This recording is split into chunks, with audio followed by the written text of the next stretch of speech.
one thing that I found out the hard way. There is a devil in your medicine cabinet.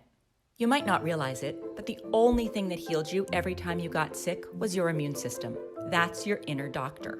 Many people mistakenly think it's the drugs that cure them, but they're wrong. Drugs help you, but it's your inner doctor who heals you. I'll give you an example that will clarify this. When someone has HIV, their inner doctor becomes very, very weak, to the point that every common cold is life-threatening. No matter how many powerful pills that person takes, when their inner doctor becomes too weak, their fate is sealed.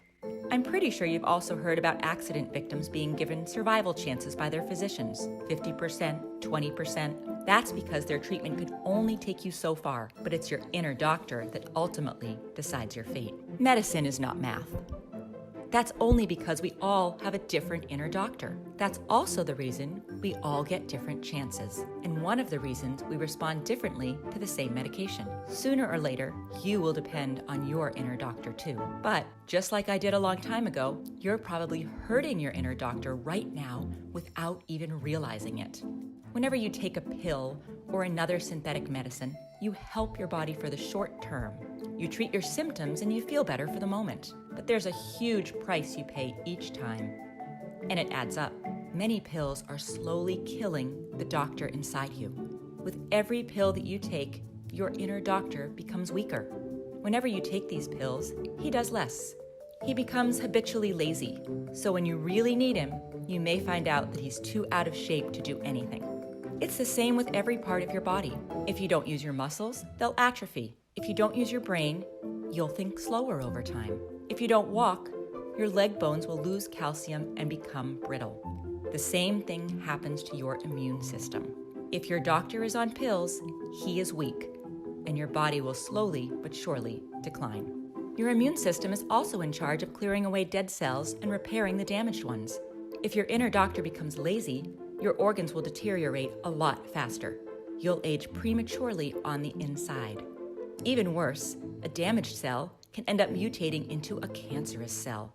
As you've been watching this video, thousands of cells inside your body have mutated, but that doesn't mean you'll get cancer.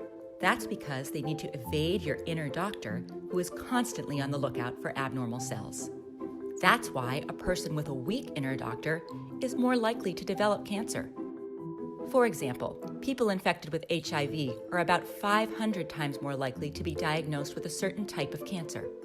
One of the reasons cancer was very rare 150 years ago is that back then, people had a healthy inner doctor. There were no pills, so they had to have a strong immune system if they were to survive. That's also one of the reasons why autoimmune diseases were not common at all. Basically, when you have a disease like rheumatoid arthritis, lupus, inflammatory bowel disease, psoriasis, multiple sclerosis, or any of the other over 100 autoimmune diseases, it's your inner doctor who's sick. But conventional medicine typically works by fighting and suppressing the immune system even more, making him sicker and sicker. That's why you'll feel better for the moment from alleviating your symptoms, but you will never heal your inner doctor who is sick in the first place. It's your inner doctor who decides how you live your life. Depending on its strength, when you turn 60, 70, or 80, you'll be bedridden with all sorts of chronic diseases, tired all the time, with different articular pains, and prematurely aged. Or you'll be full of energy and fit inside to do whatever you want, free to spend good time with your family and work the homestead or do your hobbies until your 90s, just like our grandparents who died with their boots on. We've all seen a 90-year-old that still works in the garden every day and doesn't have any joint pain or many health problems at all. My grandmother, an avid walker and gardener, could outwalk us even in her later years. On the other hand, we all know people who feel and look 70 when they are barely past 50, bedridden with all sorts of diseases or with their time cut short. This is the true cost of taking pills over a long period of time. Most of the times, one pill will lead to another, and soon you may find yourself taking a handful of pills at a time, just like I did. But just as pills harm your inner doctor, there is something that heals it and makes it stronger than it has ever been. And you'll find out about it in lesson number 3, taking charge of your inner doctor. Think about all the good things that have happened in your life, especially the most important ones. My guess is that they were all done by you. Whenever you took matters into your own hands, you did great things. Whenever we become lazy, the exact opposite happens.